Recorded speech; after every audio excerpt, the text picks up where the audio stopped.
Welcome to Death and Aliens, an in-depth look at horror and sci-fi TV from two people who vaguely know what they're doing. I'm MK, And I'm Courtney. and as you can tell by my raspy cigarette smoker voice, I'm having a week. Yeah, I'm also having a week, but my voice is all right. So, But that's because your week is like emotionally, my week is literally in my throat. that is true and sounds awful. So sexual. I know. As soon as I said it, I was like, Not quite like that. no. Unfortunately, not quite like that.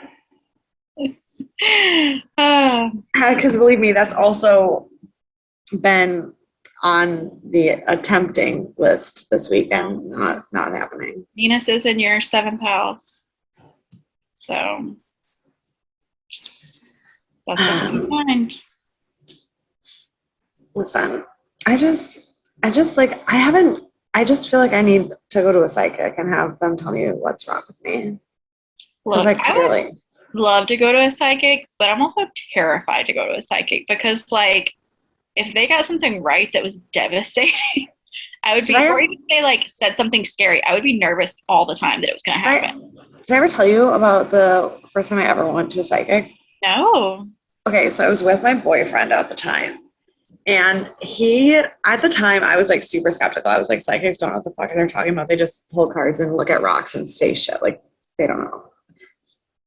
And he was like, my mom is a psychic. She talks to ghosts. Like, this shit is for real. And I was like, okay, buddy. So we went to this psychic fair. And we sit down and she's like, you just went through a really tough heartbreak. And I was like, well, accurate. Like the guy, so like it was a guy that I kind of dated in high school, but then we broke up and then we were kind of getting back together, but I had dated somebody in between and it was really messy. And so I was like, yes, accurate. And she was like, well, like the good news is like you are gonna have a super happy, like prosperous like relationship. You just haven't found that person yet. How Which long like ago? obviously like is true. She was right. I had no one that I have had met yet in my life at that point would I consider someone I would be willing to marry. But I was just like, oh, this is so funny. Ha ha ha. Psychic. She doesn't know what she's talking about. He was devastated. He was like, we're not meant to be together. Like, this is not going to work out. I was like, this is some crazy lady with a box of rocks. Like, you're going to listen to her and not trust like what we're building right now. And he was like, I have a lot to think about. And he like literally like it took him a while to like be okay with our relationship because of that psychic. And then he came to meet my parents and with a box of donuts on Christmas Eve, and I broke up with him on my porch. Well, sometimes. So, yes, the psychic was right. He's now happily married, and I'm not. So, like, eh, you you know, win. I've been binge listening to Sinisterhood, as I mentioned last week. And they always talk about going to the Dallas Psychic Fair. And I want to go to a psychic fair so bad. I think it would be so much fun. Um, I'm scared it would be devastating also, but it's fine. I think I'd give it a try at least once. See what would happen. My problem is I would never want to go to a psychic when I actually had something that I wanted to know the answer about. Like right now, I am very much crushing on this human being. And like kind of putting all my eggs in one basket. Like not really, like I don't even have eggs to put in a basket yet, but like I'm all in on this person. If I were to go to a psychic right now, I would only want answers about that. And then nothing that they said would be like, you know what I mean? Like I'm riding so high on this, I mean, these 45-minute conversations, like that it's like the psychic's gonna be like, it's going to be a long journey. And like, fuck me, right? Like, guess I'm just done. Sorry, bye. Like, it wouldn't matter what they said. I would just somehow sabotage myself and think they were telling me that nothing I wanted was going to work out. I would only want to go if I like Like, I would not be able to control myself. I would have something very specific I wanted to know. Even if I told myself, like, just get there and go with the flow and see what happens. No, my brain would not allow that. I would definitely like have all these thoughts. I'd be like, okay, what are we going to talk about? What are they going to tell me? Is it about my job? Is it about like, are they going to tell me that I'm going to be homeless next year? Like, I would probably be in tears before I got there. Like, I would psych myself up so bad. Did you just have like, I just had, you know how sometimes, because that's how mental, what's it called? Mental illnesses work. You just have entire like memories that don't exist until suddenly they do. I'm I familiar. went to, I went to a psychic when I was in Thailand right before Christmas. And I was asking about moving home. And she said that like my job was going to be fine and that I was going to get a job and that I was going to be happy. But she also said, and I literally just in this moment remembered something that she said 9 months from now, something big is going to happen. And Christmas was 9 months ago. You've met the love of your life.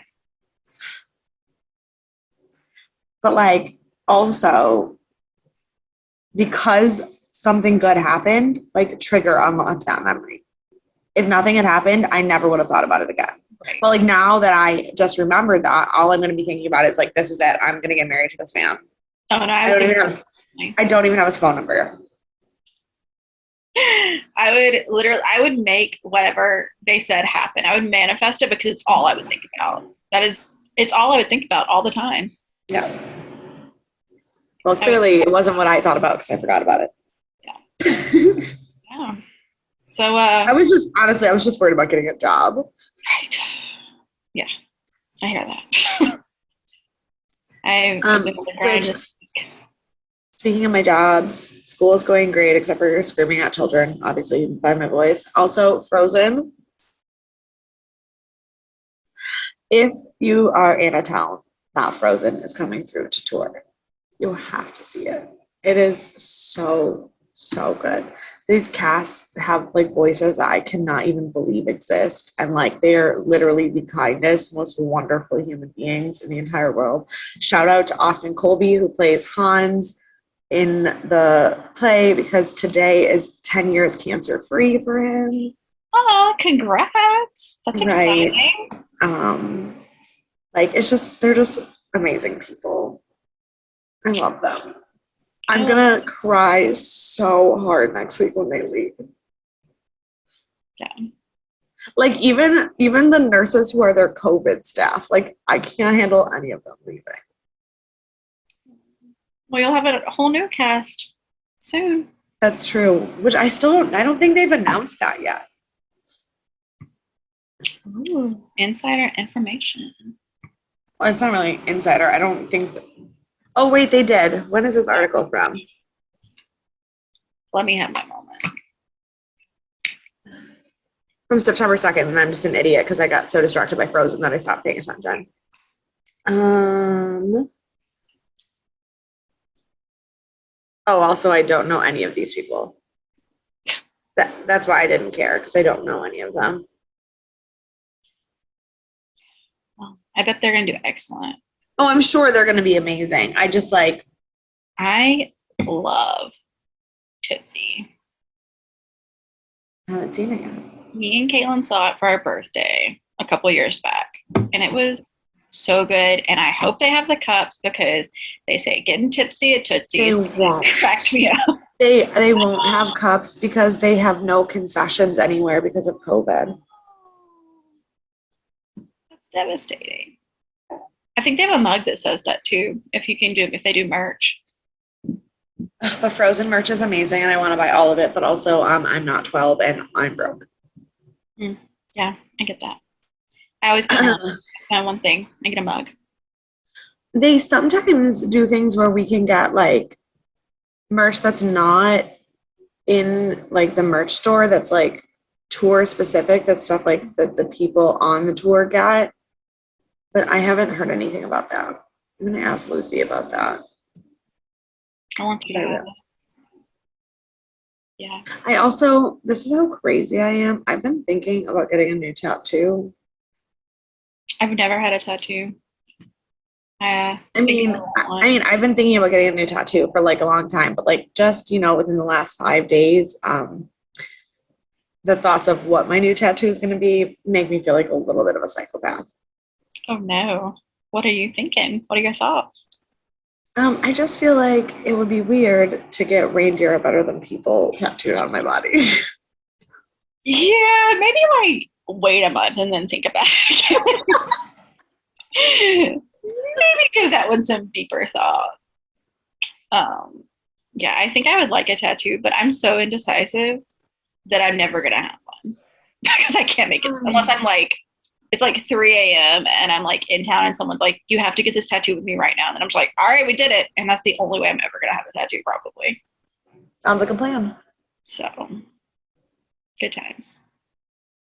Also, speaking of me being a weeb and obsessed with Japanese culture, I love it. It's so cute. I just realized that the conversation about me being a weeb was before we started recording, so no one knows what I'm talking about. I'm not a weeb. I just love K-pop. Okay. Well, and anime, and yeah, no, basically I'm a weeb. But like, I feel like I get a pass because I lived in Asia. I think so. Yeah.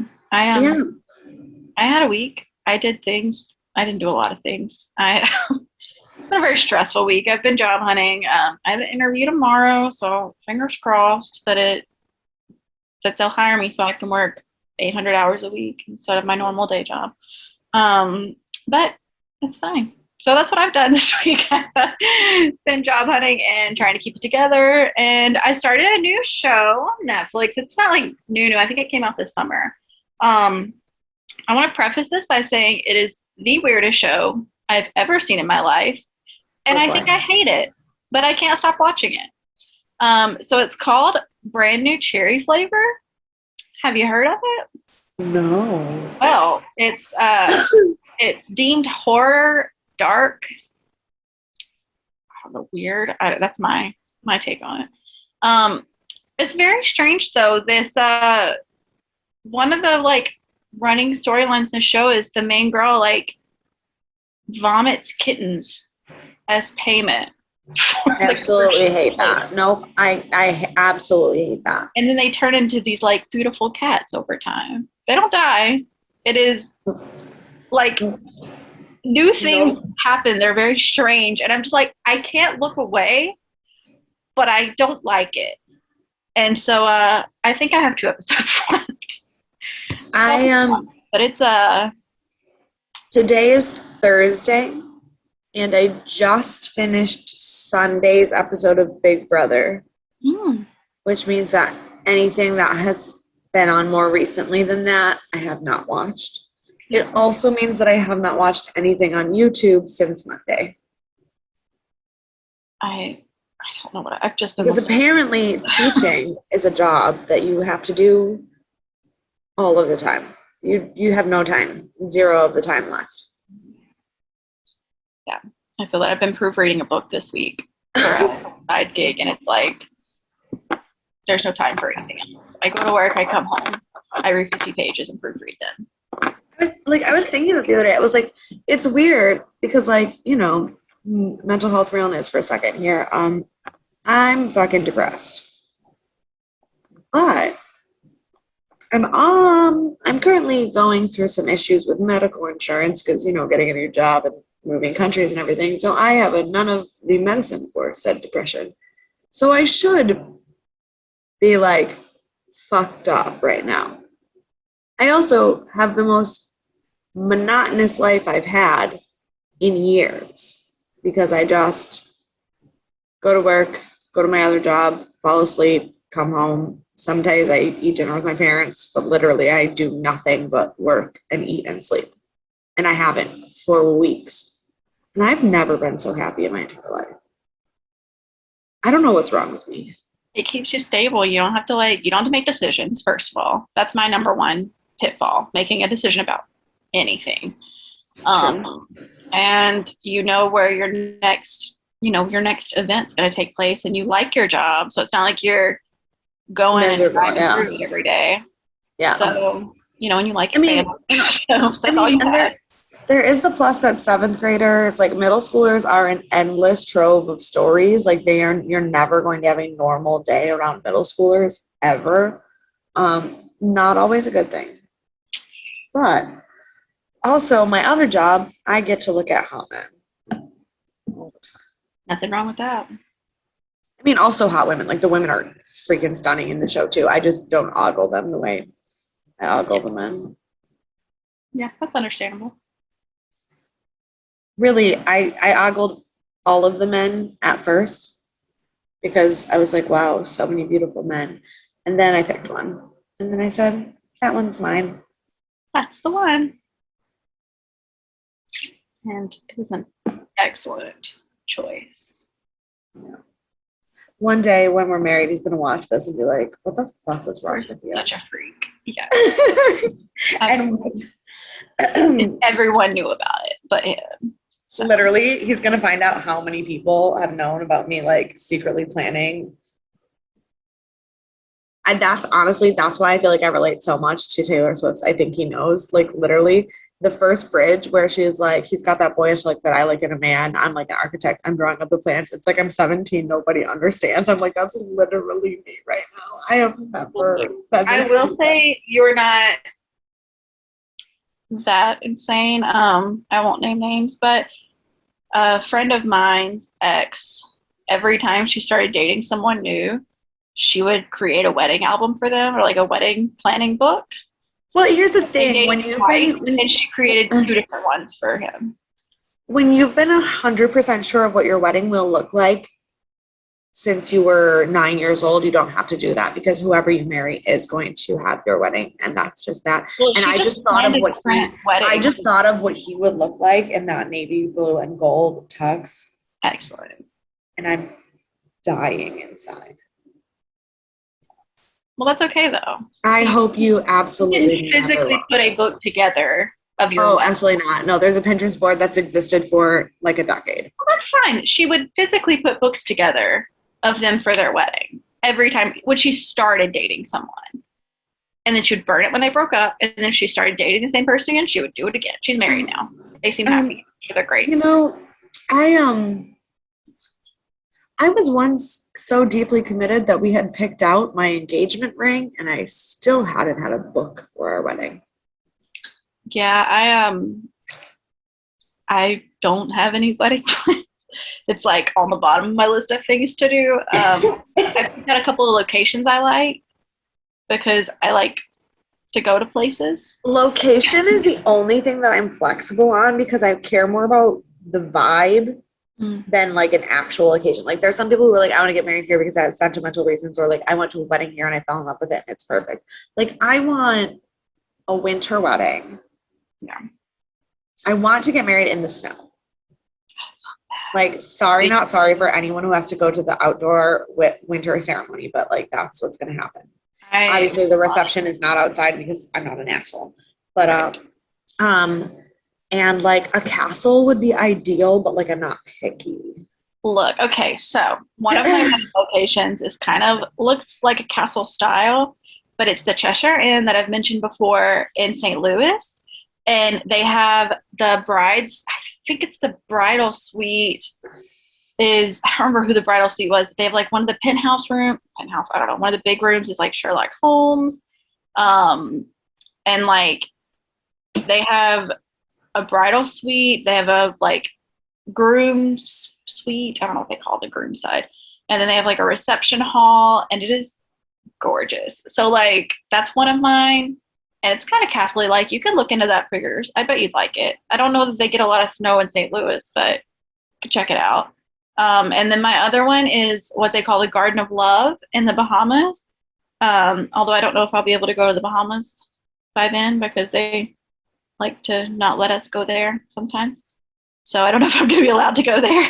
But it's gorgeous. It's where me and Caitlin renewed our friendship vows on a cruise. And her mom decided that we looked like lesbians and we couldn't post it anywhere. So naturally, we posted the pictures everywhere.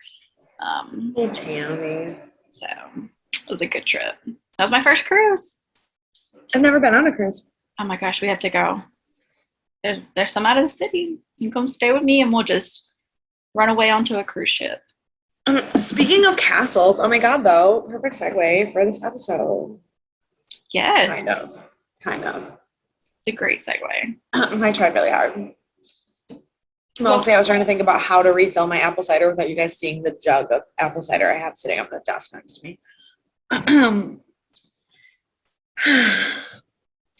Episode 18 of Kolchak, The Nightly Murders, spelled with a K. I want you to know, I saw that, once I was like watching this episode or whatever, all I could think was the Rachel murders. Like, I saw her killing everybody because her last name's Knight. So with a K. So I thought about that the whole time I watched the episode. I was like, Rachel's. I don't think Rachel would do any of those things. It was a little dramatic. It depends on the day. She could take some people out. It was rated 8. It was rated 8 stars out of 10. And it aired one of the higher rated ones then, right? Which is fair. It was not a bad episode. My first watch, I watched it while I was sitting in the green room at the theater. I was in the middle of 18 things and also waiting for a date. So like not paying attention. Mm-hmm. And then when I tried to watch it again and actually take notes, my DVD player was skipping for some reason. And then I tried to watch it on my PlayStation, and my PlayStation wouldn't let me play it on NBC.com. So then I had to watch it on my phone. So I didn't hate it, but I didn't enjoy it. But I honestly don't think that's the episode's fault, just my situation. Yeah, I also followed the NBC app today, trying to watch it, and it kept saying it wasn't working. The blurb pissed me off because I had a grammatical error in it that was so bad that I stared at it for a solid 3 minutes to try to figure out if I read something wrong. Because it says, plans to convert a museum into a disco are thwarted when citizens involved with the project becomes victims of deadly medieval weapons. Citizens, with an S, becomes. Read it again. Read it one more time. When citizens involved with the project becomes victims of deadly, right? It made me so mad. I was like, who proofread this? I bet you could edit it. Was that on IMDb? No, it was on the DVD box. That's why I was like, who did this? This is published. It is on the DVD cover. You would be surprised. That is unacceptable. I wouldn't even let my middle schoolers get away with it. I want to say, as someone who works in publishing, I literally sent out a contract the other day. So I sent out the contract like a month ago, and I got all the signatures on it. And then I realized that I think this was like June or July, and I put July 21st of 21st instead of 2021. I just put 21st. And so I didn't have the full date. No one noticed it. 4 different people signed this contract. Not what I noticed it after we had all signed it. And then I was just like, whatever. So something's good. Something slipped through. It was directed by Vincent McEvey. I did not know how to pronounce this man's last name. It had a lot of E's in it. So this is his first time directing on the show then? Yes. He directed 7 episodes of Columbo and 28 episodes of Murder, She Wrote. He was known for directing episodes of The Untouchables and Star Trek. He was like a big guy back in the day, I guess. Yeah. Murder, She Wrote, though. And I love Columbo, so that's why I picked those 2. The teleplay was by Michael Kozel and David Chase, who are both returning. But the story was by Paul A. Magaschetti, is what I wrote. I don't know if that is actually his last name, but that is what I wrote. Magaschetti, like machete? Magaschetti, Magisheti. Magaschetti? I don't know. I just don't know if I meant to put an H where I put an H. Like, that doesn't. Oh. But the other problem is he literally only had 8 writing credits. Like he did nothing in his life. No, well, he did nothing in the entertainment industry in his life. I'm sure he lived a fulfilling life. Sure, he was a lovely person otherwise. Right. Then our guest stars, John Denner, who was Captain Rausch. He has 288 acting credits. But much more importantly than any of his acting credits is that he did not start his career in Hollywood in acting. He started it as a Disney animator, and he worked on Bambi and Fantasia. Oh, Yes. I love it. Yes. That is much fun. Speaking of Disney animation, Hans Conrad, who was Mendel Boggs, the museum guy, he did a ton of voice work in his life. Most famously, and also there were moments when I could hear it, he was Captain James Hook in Peter Pan. And there were moments in the scene when he was really angry that I heard it come out of his mouth. And I was like, oh my goodness. I love that. yeah. He also was like the narrator for like every old Dr. Seuss cartoon. We have Robert M. Hart, who played Roger, the coat of arms dealer. And apparently he was a very, very, very nice man who just looked scary enough that he only ever played bad guys. Like literally that's what his bio says about him. They're like, when you have lizard eyes and a chubby face, like they literally were like a rotund man with scaly lizard eyes. And I was like, I mean, he aggressive. did look like he played a bad guy well, but Yeah, like not wrong, but like a little bit too aggressive, don't you think? a little bit. And then we had Jeff Donnell, who played his wife, Maura. Jeff is a girl. I was confused at first also because I thought there was a typo, but no, her name when she was born was Jane, but she went by Jeff. And I was like, all right, cool. I don't understand that time period.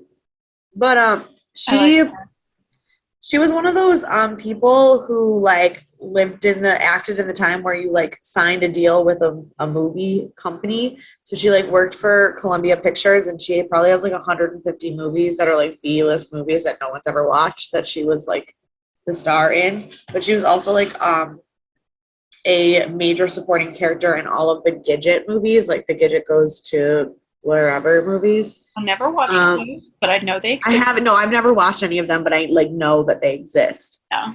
So those were our guest stars. Good for her.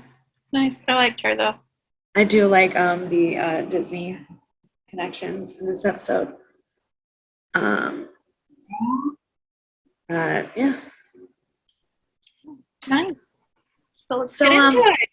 This episode starts with a police guy, I think, going to a funeral.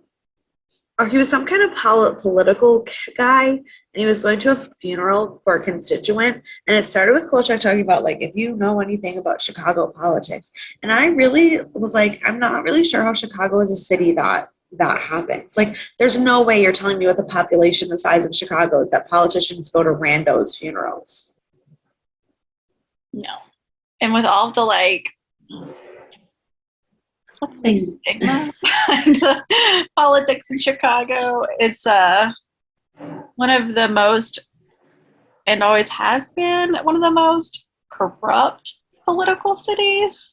They're not going to random people's funerals. So that was weird, to say the least.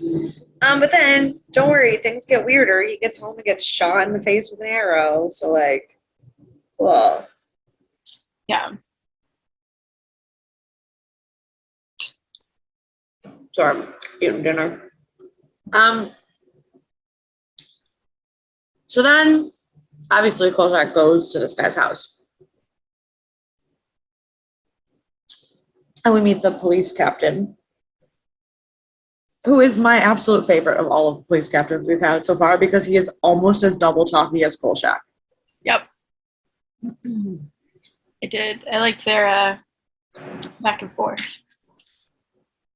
I have quite a few of his quotes saved as like gems. And then I guess we go to the next murder. I think so. They talked about decorating the area. Was that the same? Was that before the next murder? Okay, that's the next thing I have. Okay. No, so they go to the next murder, which is the guy who gets lanced in his car. Because I wrote, that is a hell of a way to die. Makes me think about Final Destination movies. And did you watch those? I once had a panic attack because I told my family I didn't want to watch it, and they continued watching it anyway, and I ran out of the room crying, and I didn't talk to my mom for 2 days. I understand. They were terrifying. I'm rewatching them this October. But I will not be joining you in that because I drive behind log trucks way too often to watch the one. That's the one. Yeah. There you go. But so then Kolchak goes to the police station this time because the police chief is like, just so everybody knows, the story that we told last night, not the true story, and I have nothing else to say. So Kolchak is like sneaking into the office, and they have a good banter scene with Kolchak and the police captain. But my favorite part about that, there was two. Kolchak said something stupid, and the cop said, "You have a quick wit. That shows me that you have a proclivity to cope." And I was like, if that is not me. Yeah. No, I felt that. And then the cop goes into this diatribe that I have never been more invested in a story that was going nowhere in my entire life about why there are less ice pick murders now than there were in 1942 because now we have ice cubes. And Kolchak is like, wait, so there were ice cubes at the scene? And he was like, no, what the fuck are you talking about? And he's just like, and the thing is, like, what he's saying is makes sense. Like, obviously, as less people need ice picks readily available, the number of murders by ice pick steadily goes down. Like, it makes sense. But that is not what he said. The story he said was about coherent as what my fifth graders try to tell me about their weekend. But it was about ice cubes, and I don't know why. I just thought it was the funniest thing in the world. I won't lie. I was like, I've been half dead all day, but I was watching it and I did not follow. I was like, what? We're talking about ice picks now? Like, yeah, no. Because he tried to convince Kolchak that it wasn't a lance. It was an ice pick. Right. Only he was like, except for that, it couldn't have been an ice pick. Yeah. So Kolchak was like, then why the fuck did you say ice pick? Like, what are we talking about? Right. That's exactly how I felt. Like, why are we bringing this up? What is happening? Also, that did way more damage than an ice pick would do. Oh yeah. So then Kolchak goes to this place to see this antiquities guy, and I'm gonna be honest, in neither time that I watched this episode did I know anything about that scene, except for that the guy seemed really pissed off that Kolchak got there, and I was like, man, nobody enjoys Kolchak showing up. And I did learn that apparently it takes 300 pounds of pressure to shoot the arrow that was the correct arrow. And what I'm trying to figure out is how a human being does that. Like, I don't care if you are in a suit of armor or whatever. How do you push 300 pounds of pressure onto a bow? Well, he had this like extra strength because he also. No. I get how the like ghost knight did it, but like these are actual medieval weapons. How did anyone ever do that? No. That's what the ghost knight being able to have that much pressure. Cool, it's a ghost. But like none of the things that he did were with magical weapons. They were all with real shit that people had used in the past, that he had used when he was alive. 300 pounds of pressure. They just weren't effective, maybe. I don't know. I don't know a lot about medieval tool. What are they called? weapons. Yeah, I mean, I do, but I've always been baffled by this because, like, I just, that just seems like so much effort. Oh no, everything that happened in the medieval times seems like too much effort to me. I mean, the musicians used too much effort in medieval time. Would not have survived. I So, mean, I do truly believe that I was Anne Boleyn in a past life, so I didn't survive either. yep, yep, that's true. I was gonna like make a point for myself, but I was like, nope, that bitch got her head cut off. Absolutely. What is it? What is the saying? Divorced, beheaded, died. Divorced, beheaded, survived. Yeah. Oh my god, I can't wait to see 6. I'm stoked. I haven't seen it either. I didn't know what it was about for the first year it was here. But I mean, I'm also like a massive, like Henry VIII nerd. Like I've read like tons of books of the Tudors just for shits. Like I'm obsessed. My friend in college, one time she was like, Mary Kate, I have to show you something. And I was like, what? She was like, you're gonna cry. So just like prepare yourself. And I was like, oh my God, what? She had a coffee mug that was one of those heat revealing mugs. And when it got hot, the like when when the heat disappeared, all the Henry VIII's wives' heads disappeared. That's amazing. It was the coolest thing I've ever seen. That I love that so much. Right. So, but also like I walk around my house and I'm like, as we met the remix, everybody knows that we used to be 6 wives. I do not know that. I'm sorry.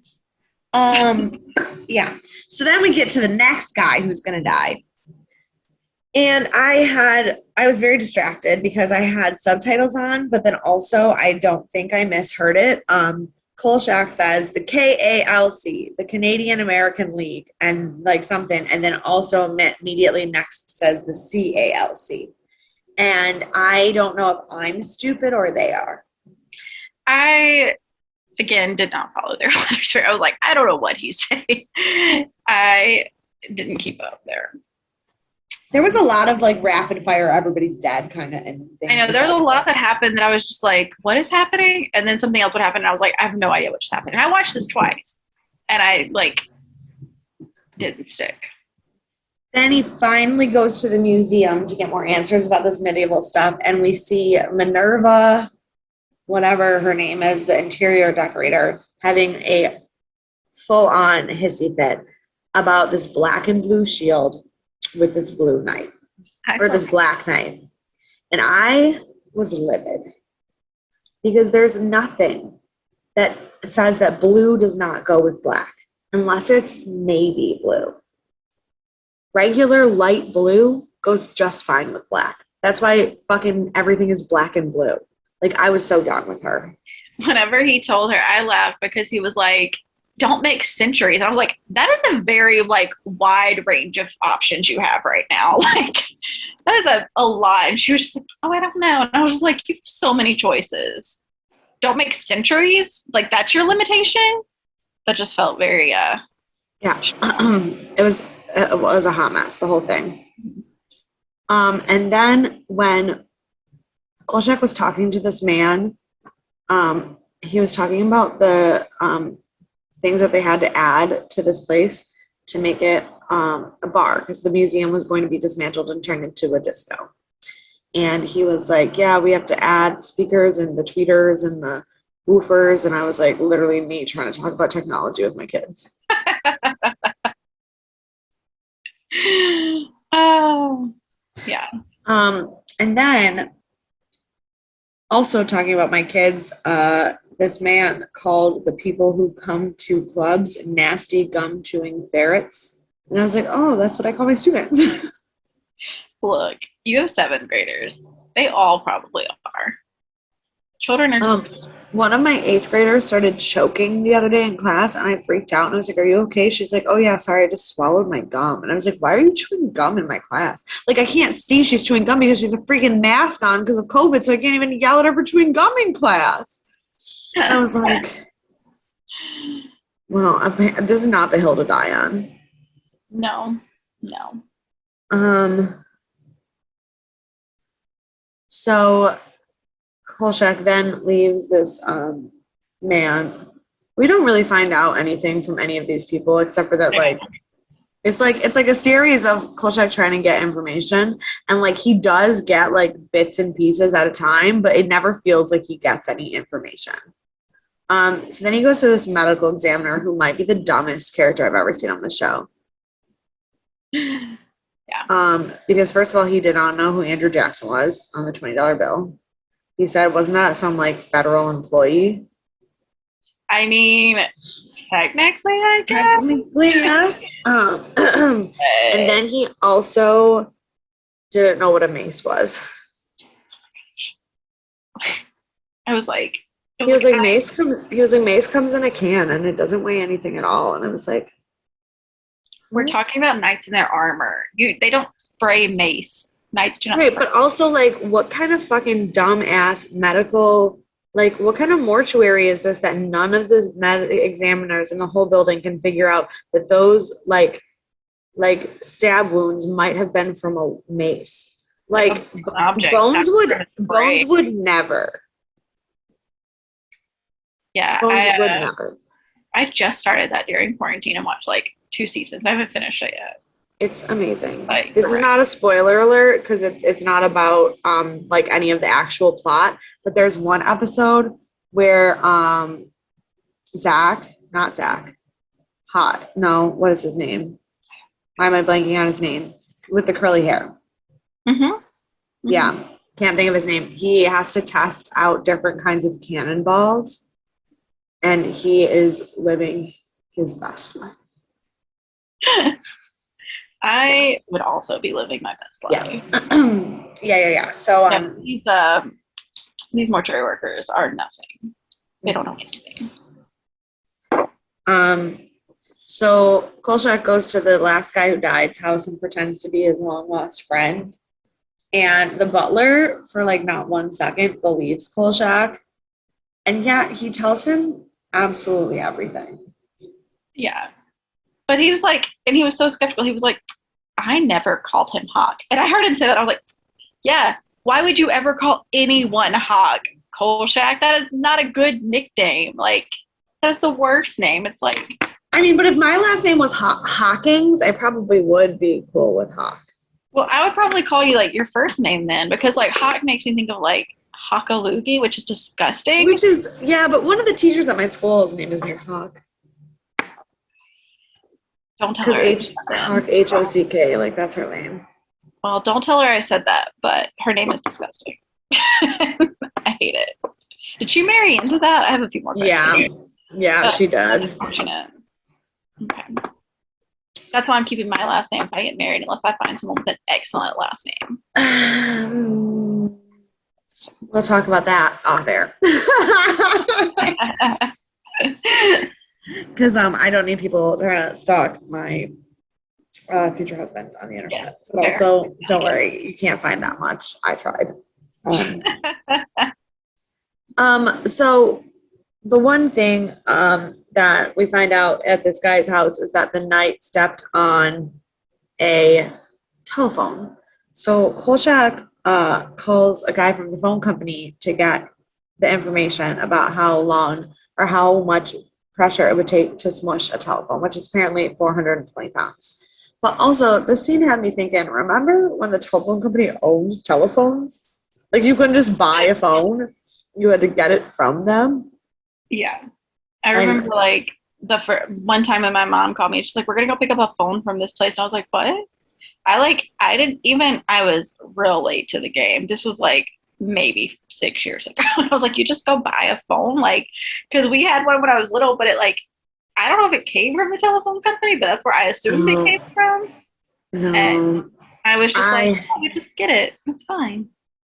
Yeah. We definitely, I'm trying to think, when did my parents moved into this house 16 or 17 years ago. I don't remember. I think. I don't even know how, yeah, something like that. When between 8th grade and ninth grade for me. So like 15 years ago, maybe. I don't know how old I am. Well, no, I know how old I am. I don't know how old I was. I just know what year grade wise it was. We definitely had a landline in this house. So like I have had a landline within the last 20 years. Oh, my parents still have a landline. They live out in the middle of nowhere. You haven't been in their house yet. They live out in the middle of nowhere and you don't have cell service. That makes sense. So they have to have a landline. But it was probably 6 years ago that they were like, we're going to go buy a phone from Sam's. And I was like, don't you get that with your phone lines? And they're like, what? It's like, and I'm not sure if I think that's something I just made up in my head, that I'm sure we had bought a phone before that at some point. But you just had no idea. I just had no idea. And so I decided how it worked. So Tony gets upset because all his beautiful bootleg phones are being stolen. And Carl says that he's going to turn Tony into a snapdragon. And Tony said, why do I always feel like I don't even belong here? And I got so sad for a minute. I was like, oh, Tony. Well, he misses his old, where were they originally at? New York? In the show? In the movie, the original movie? In the original movie, the first one was in New York, yeah. He misses New York. He's like, I came all this way to be with Kolchak, who's a moron. And I think he just misses having competent employees, because you've got the full spectrum of Kolchak, who is a great writer, but is on a different planet. Ron, who is a terrible, pretentious kiss ass, and Miss Emily, who just has 0 fucks left to give. Look, I do love Miss Emily. I would move to work with Miss Emily. Oh yeah.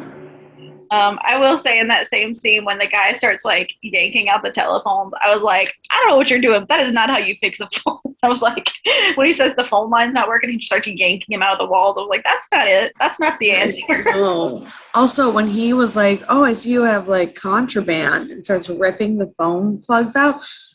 I mean, listen, I was not around in the 70s. But last I checked, those little things to plug the phones into the walls are like very delicate. Oh, yeah. No, they're broken. Whatever he yanked is now broken. There's no way it survived. So then Kolchak goes to see Minerva, the fashion or the interior decorator. And I said, I feel like I'm on big Minerva energy. Like that is the energy I aspire to have all the time. Not her words, just her energy about it. She's like, oh, this man just walked into my boudoir. I guess I should ask him if he's here to rob me or rape me. I looked at the TV. I said, those are your 2 options? One or the other? He's only here to rob or rape you? I was like, that's extreme. Like, I know you're a little over the top, but that's extreme. Right. And then she's like, yes, I know you want me to decorate David Bowie's house. I might. I was like, what? And then I was trying to think, like, so we have some David Bowie songs in our catalog.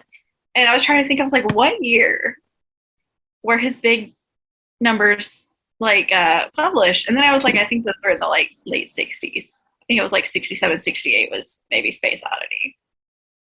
So maybe early 70s.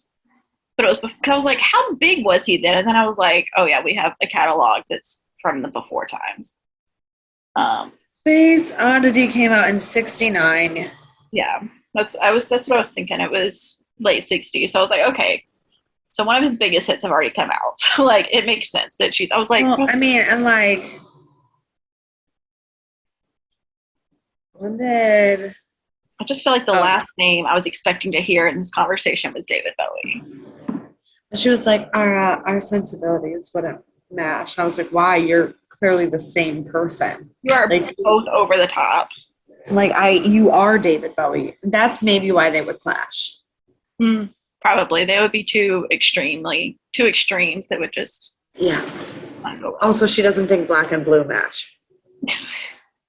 She doesn't know anything. I don't know how she was a designer, but what was this? So this was like mid 70s. Is that when things started going brown? Everything was just like brown and yellow. I think so. Ugh. I know that was not a good time for.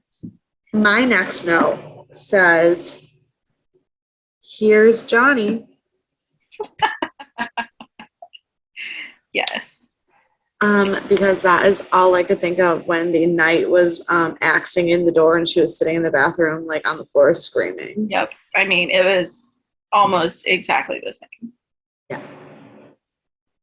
And then my next note is from post her murder, and it says, for once, Kolchak was knocked out at the scene, and yet they still think he did it. Like, he was literally blacked out on the floor. He wasn't even standing there awkwardly with a weapon in his hand, and they were like, yep, murderer. Look, I think at the point they're just like, we just got to put this guy away. He is too much trouble for everyone. I don't care if he did it or not. We're going to blame it on him. Like, when he was like, it's not the fact that you've lied in the past. That's why I don't trust you. It's the fact that your stories are so fucking ridiculous. That's why I don't trust you.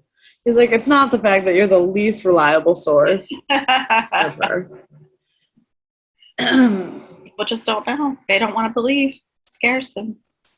It's like what is the X-Files tagline? Isn't it something like that? Something like that. I was honestly thinking of the part of Beauty and the Beast where they say whatever. It's the lyric where they're like, people don't like what they don't understand. In fact, it scares them, and this monster is mysterious at best. Oh, yeah. Yeah. So kill the beast. Yeah. But really, though, kill this beast. It's not Kolchak, but the actual beast.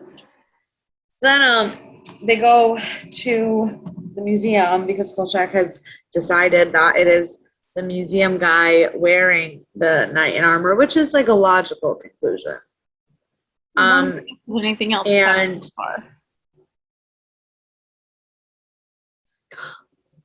the cop says, was he also dancing with an oil can with Jack Haley's voice coming out of his mouth? And I cried. It was like A+ for the references. A+. But that was also the scene that I thought that I could hear Captain Hook's voice. I don't think I got that reference. What was it? The first time I didn't hear it, but the second time, because I knew it was his voice, there was just a few words that I like picked up on. Mm-hmm. Like, he obviously didn't have the super affected accent that Captain Hook has, but there was just like a couple words that I could hear the gutturalness to it that I was like, oh yeah, I get it. So then Kolchak goes to this coat of arms dealer to get information on the coat of arms. And the thing about the scene that confused me was that these guys are like clearly con artists who are just making shit up left, right, and center. But they actually do know what the fuck they're talking about. So I'm just like... Yeah. Well, a lot of con artists, like, do know what they're talking about. That's how they get away with so much. I mean, you look at, like, White Collar. I was going to say, have you ever watched the show Leverage? No, but I bet I'd love it. Anything about this? Let me tell you. It's about these group of 5 people, and like their team, like that's what they do is they get leverage. So like basically it'll be like one con artist team trying to get something, and like they are con artists, but like they're the good guys kind of thing. I love it already. It's one of those shows that I like watched on a whim, having no idea what it was because of my spreadsheet, and then I just fell absolutely in love with it. And like Timothy Hutton, do you know who Timothy Hutton is? That name is clear. Yeah, he was in like a bunch of old movies like in the 80s and 90s, like Ordinary People, Taps, Serious Moonlight. Like yeah, okay, I recognize his face. Yeah, he plays like the team leader for the leverage team. Perfect. That is a good. That is in like my top 10 favorite shows. I'm gonna have to watch it. It's a decent cast. It is, isn't it so good? Oh, I forgot Mark Shepard was in it. Oh, yes. So good. I'm gonna add it to my list, which is also your list. I just have a copy of. I'm really afraid I have to edit it because the last couple months when I've been adding my new shows, a lot of things like had premiere dates and then got rescheduled because of COVID. So like I'm afraid I have a lot of duplicates on there right now. Oh no. But the list is like 8,000 entries long, so I don't have time to actually sit and find the duplicates. Right. Right. So then Carl goes back to the office and Tony has a full-on intervention for him. And he said, my sister-in-law had a mental breakdown. I know all the signs, and I think we need to talk. Like, I'll buy. He's like, take a nap. Like, stay here. I'll buy you dinner. And while explaining why he can't stay, Kolchak calls the new like disco / museum a medieval steak and lobster discotheque, and I was like, I would go to that. I would also go to that. It makes me think of medieval times. Like medieval times, but with like house music and better food. But like a party. Like, oh, yeah. Okay. Speaking of party, sorry. So yesterday, I'm backstage. I'm backstage, and I am sitting in the green room. I'm talking to my friend Mo. We're watching Frozen on the screen. I'm waiting for my boo thing to come visit me. Everything's great. And then the stage manager of the production walks in and was like, can I ask you to call something out to front of house? And I was like, absolutely. Like, that's my job. And she was like, there are some glow sticks house left that are really distracting. Who the fuck brought glow sticks to the theater? What? Right. Then here's where it gets worse.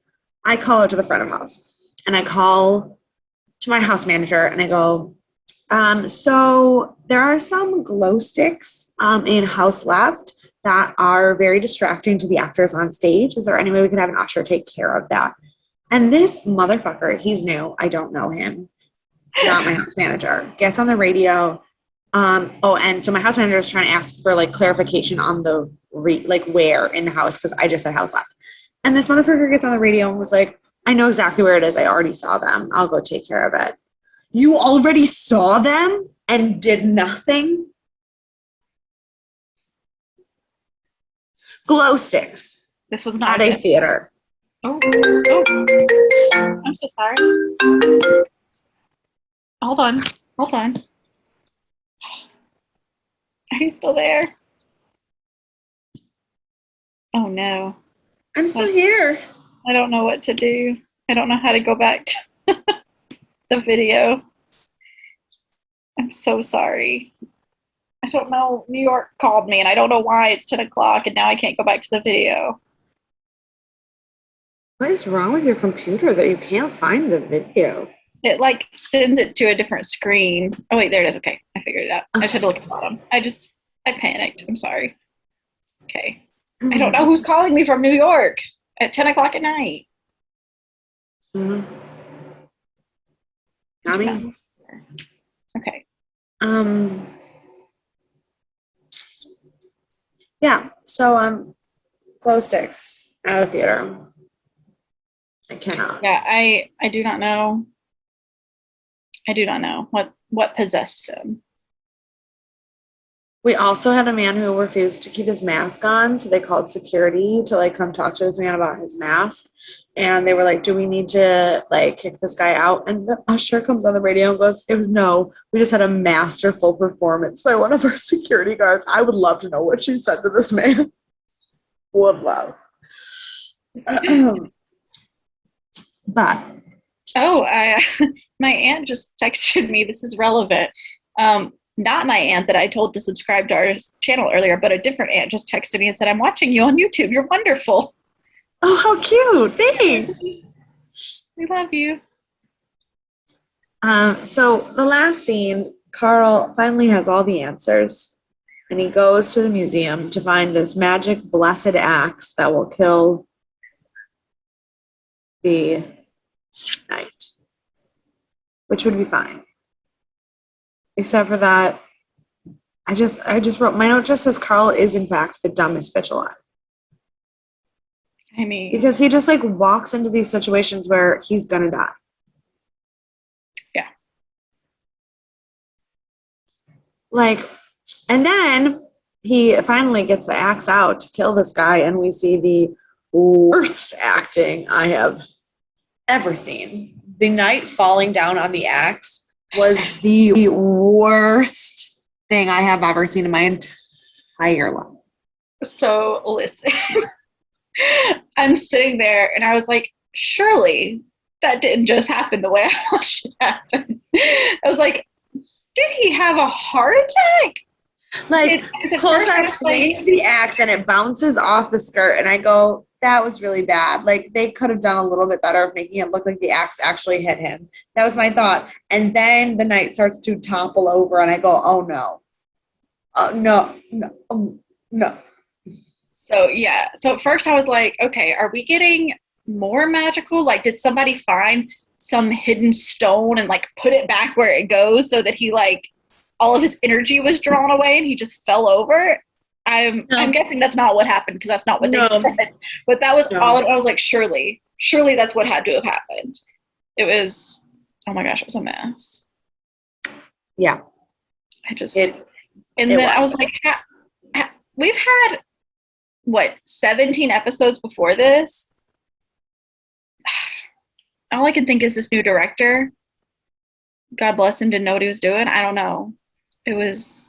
Or they like realized after the fact that they had no idea how to actually knock this axe over without a person in it, so they just kind of like pushed it.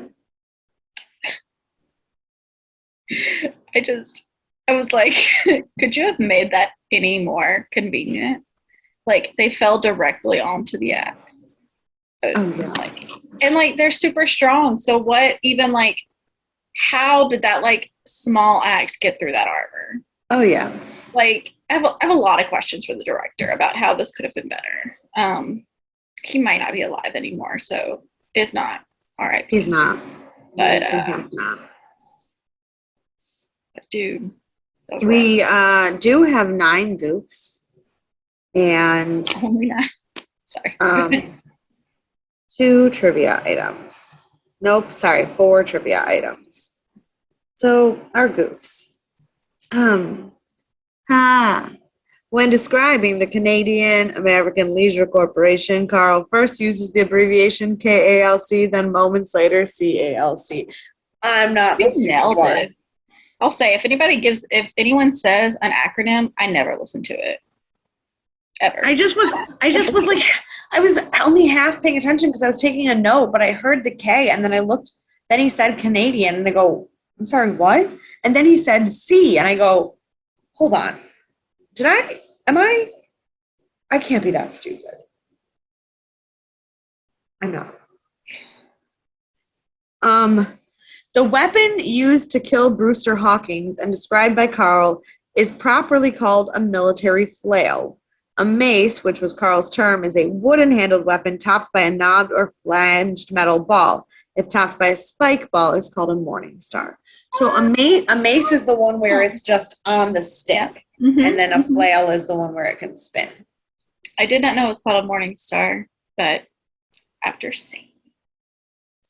I actually think that I did research on medieval weapons for a Hemlock Grove episode. Probably. Yeah, in season 3 when they tried to poison Peter. Yeah, I did not know where to start with them, so I was like, we're going to talk about a mace. I know what that is. That was my contribution. Mendel Boggs denounces Minerva Musso for manhandling a 14th century shield and then likewise dumps it on a table. Because God forbid the woman mess up her decorating, but the man can just throw it around. This one, This one I don't understand because I don't understand shooting. When the knight kills the ward captain as the crossbow bolt is fired, it dips immediately after release, indicating that the bow's torsion is low. I don't know what the fuck that sentence means. So they have I did archery in Girl Scout camp. It was my favorite thing I did. And so you want your arrows to be like, it depends on if they're straight or if they're bent a little bit. And also when you have the feather on the back, that helps weigh it down. I know it doesn't seem like it does, but it helps weigh it down a bit. So when you shoot it, it doesn't immediately fall down. It doesn't angle weird. It helps with the like projection. And so like with the torsion, it's like how it's bent.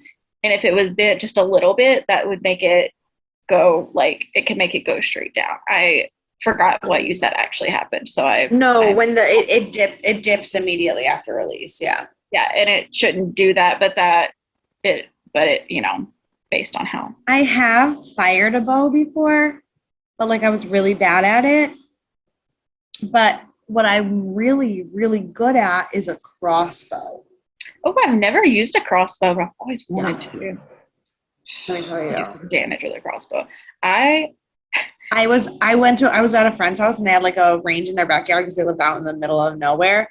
And I shot a crossbow and my first shot dead center on the thing, because my problem with archery isn't aiming. It's the shoulder strength to keep the bow where I need it to be. So with a crossbow where you don't have to have the same back into it, I shot that bitch and everybody looked at me and they were like, "You've never done this before?" I was like, "No. Does it scare you that I could kill you?"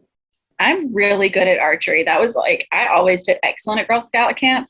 And then maybe don't tell the people in Monroe this, but when I was in college, or maybe, yeah, I think it was right when I started college, my friend Bailey lived in an apartment in Monroe, and they had this fence behind their apartment. And for some reason, he bought a bow and arrow. I do not know. I have no answers. But I happened to be at his apartment that night, and he was like, "Let's go shoot this bow and arrow at the fence in the middle of Monroe, in the middle of the night." And thankfully, we did not get killed or kill anyone, but we as in not me. There was like 4 people there. Somebody shot the arrow over the fence, and we had to stop playing with the bow and arrow while we were drinking.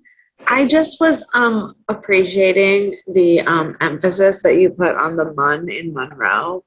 Monroe? Yeah, because everyone in the north calls it Monroe.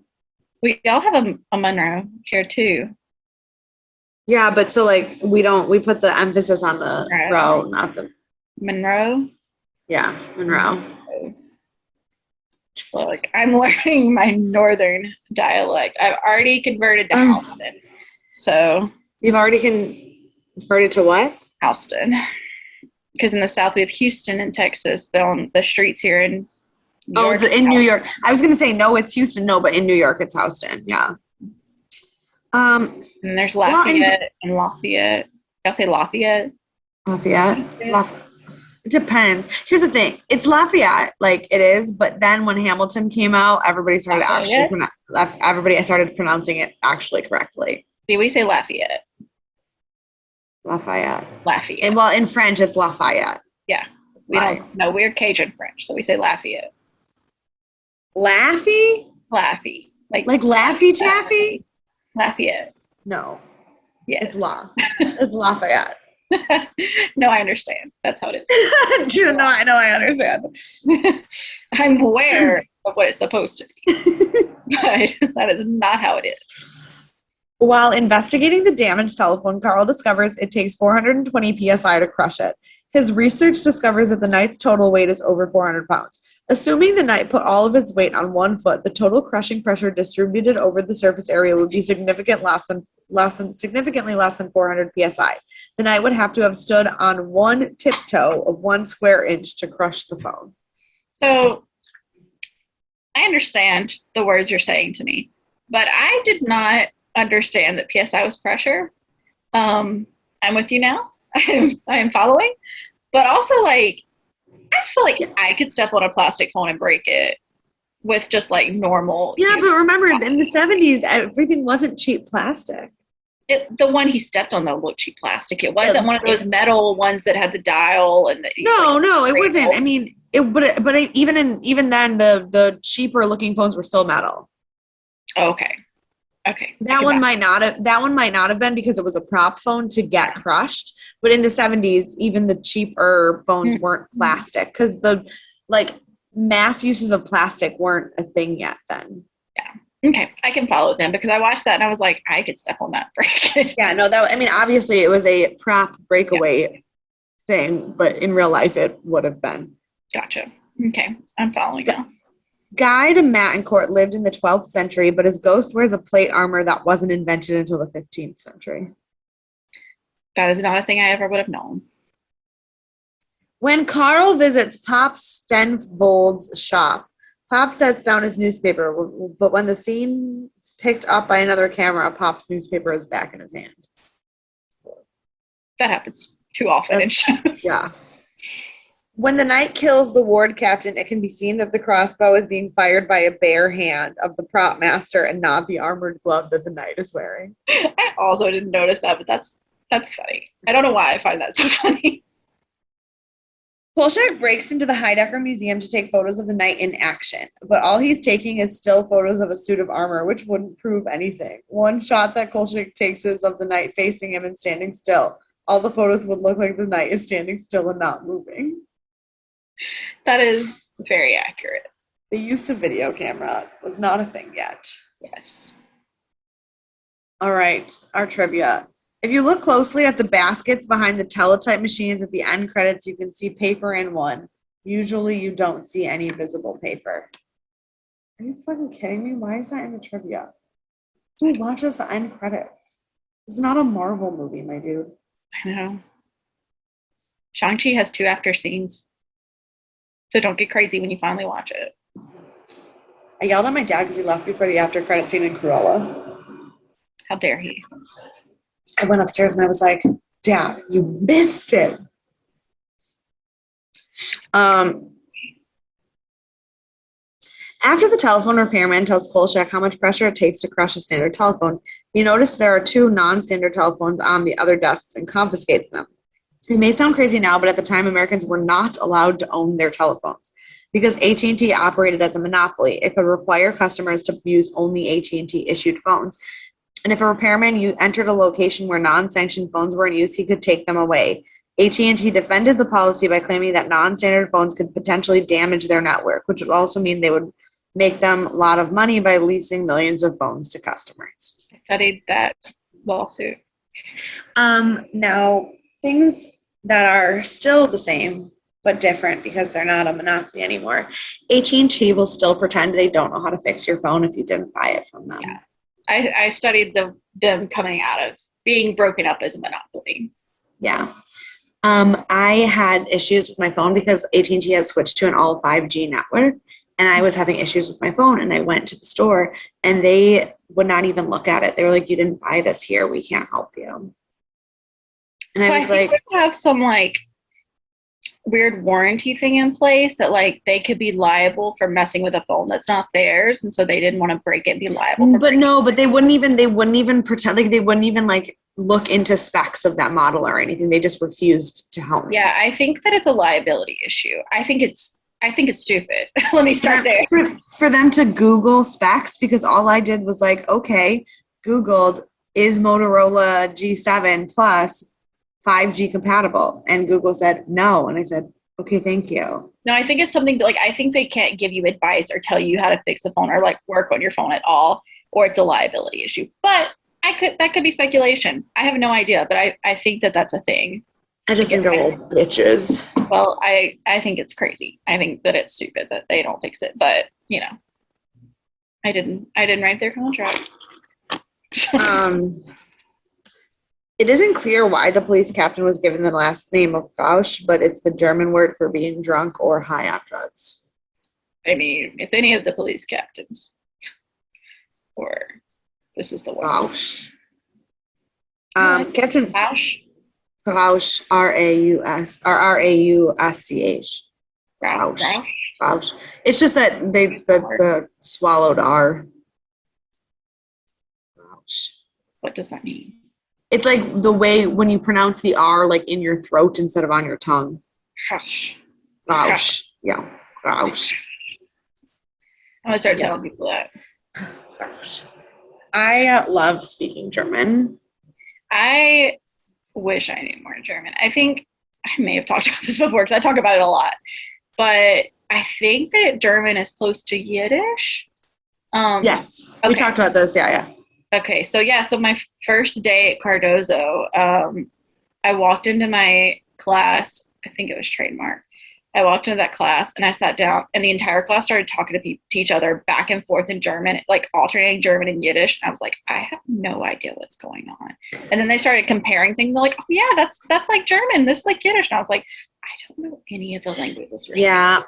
I just do things where my brain does too many things in too many languages. Like the time that I was trying to type a tweet in German and my phone wasn't working, so I yelled at it in Thai. Or the time that I was having a conversation in Thai and the man asked me a question and I answered in French. Yeah, I know a little more Yiddish now. I know like vague phrases in like a lot of languages now, but nothing enough to like have a real conversation. Well, depends on how old. Like I was telling Mr. Mystery Man yesterday, he asked if I could speak Thai, and I was like a little bit. Like I could talk to taxi drivers and I could order food and I could understand 8-year-olds. I could tell my Starbucks driver how to bring me my coffee. Yeah, exactly. I lots of delivery. Yeah, but I was like, but like also I could understand 8-year-olds when they thought I couldn't understand them. So like props to me, but like also not gonna even pretend I'm fluent. Yeah. And our last piece of trivia. Captain Rausch misquotes Shakespeare when he repeats the famous line from Hamlet, "There are more things in heaven and earth, Horatio, than are dreamt of in your philosophy." Rausch incorrectly says "under the sun." This was likely done deliberately by the writer as a way of showing the pompous Rausch isn't as smart as he thinks he is. Because he's drunk and high all the time. Facts.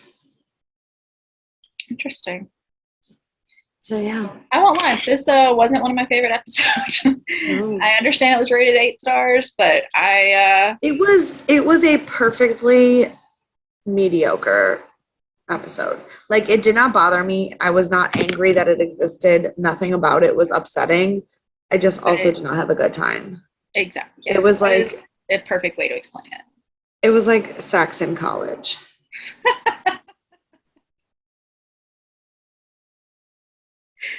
Oh, goodness. I mean, am I wrong though?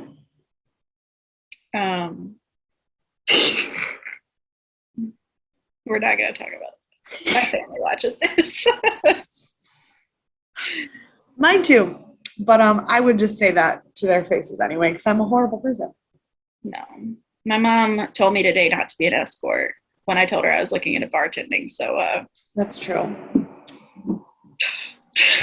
Who knows? Right. Those are two related professions. Yep. 100%. Speaking of related professions, no, not at all. These are not related professions at all. They are just Instagram handles. You can follow me at EMKAY_superstar on both Instagram and Twitter. You can follow the podcast at Death and Aliens. And you can follow me at CECloud13 everywhere, anywhere. You could probably find me on MySpace if you wanted. It's probably floating around somewhere. Oh God, I wonder. My MySpace must still exist. Maybe don't find me on MySpace, but I've used the same handle since basically I was born. So if you want to find me, that's where I am. If you want to find things that I made in high school or middle school that still exist on the internet that I hope don't, you can search Rocks My Socks, spelled ROXMIISOX 22. You can see how anxious I was on Zanga. Good times. I loved Zanga. I probably have a live journal floating around somewhere. I don't think I ever made a live journal. I think I just went to Zanga and then just treated it like a live journal. At one point I had a live journal that was just a basically like it was a private journal and only my cousin could see it, and her and I would just like write these really long letters to each other. Um, That. then I made her come to therapy with me and explained why all of my family's trauma is her fault. That's like when me and So, Austin shared a cell phone in high school. We would leave messages that way. listen, kids these days have no idea. Like I it's not fair that they grow up in a time where awkward stages don't exist, where your friends, you have to do weird friends, like things to get a hold of your friends because there is no way to talk to them except for like sneaking shit from your parents. Like, they will never understand the struggle. Like, everyone under the age of 22 does not know what life is. No, that is accurate. Yeah, I mean, the cell phone thing, Austin didn't have a cell phone, and I did because I was involved in everything. And Yeah. so we would get on the bus in the morning and we would listen to the Beatles on the way to school. And then we would both text people on the phone while we were like going to school. And then we would alternate throughout the day who had the cell phone. And we also shared a locker. We both had our own lockers, but we still shared a locker. And so we would put it back in there when it was not our turn anymore. And then I would take it home because it was mine. But I got my first cell phone for Christmas when I was in 8th grade because I was going to a high school that was in a different city than I lived in. And so like it was basically just like for emergencies because I was nowhere near home. that's So I fine. had so I got a cell phone, but I didn't get texting until I was a senior in high school. And I did not get a smartphone until I was in college. I didn't get a smartphone until, I did have the BlackBerry Pearl. It was not very smart, but it was technically a smartphone. But I also got a phone at the second half of my 8th grade year for safety reasons, and it didn't have tech. I had you couldn't call people till after 9. I had my cousin was my one contact, and so I would text him once a week. Oh, my thing was I had free minutes after 9. Yeah, mine too. Yeah. We would prank call safety people after 9. And that's when I would sneak call my boyfriend that I wasn't allowed to be dating. That then the psychic told him he was not my person. Well, Yeah. started off strong. Oh yeah. We just prank call a lot of really people. Strong. It was very unfortunate. Do you remember? Oh, prank calling. That's the other thing. Prank calling. There is nothing like prank calling from a landline. Oh my gosh. Star 69. Star 67. Hide your number.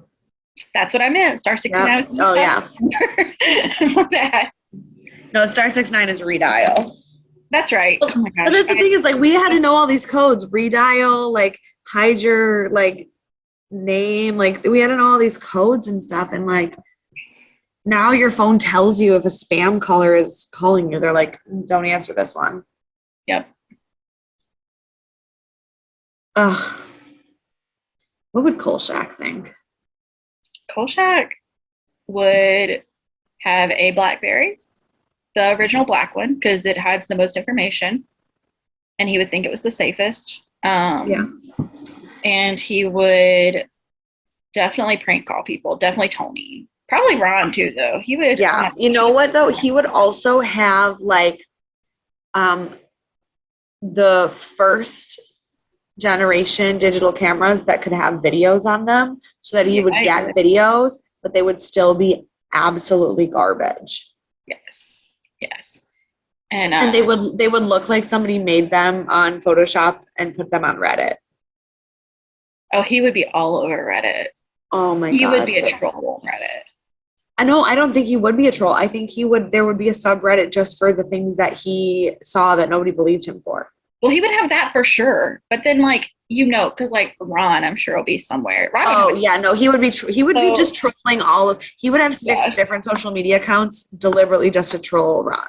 Yes, absolutely. And Miss Emily would know all about them. Yeah. Miss Emily would have a Finsta, 100%. 100%. And she'd have a Bookstagram. God bless her. She would be on Book Talk and King Talk.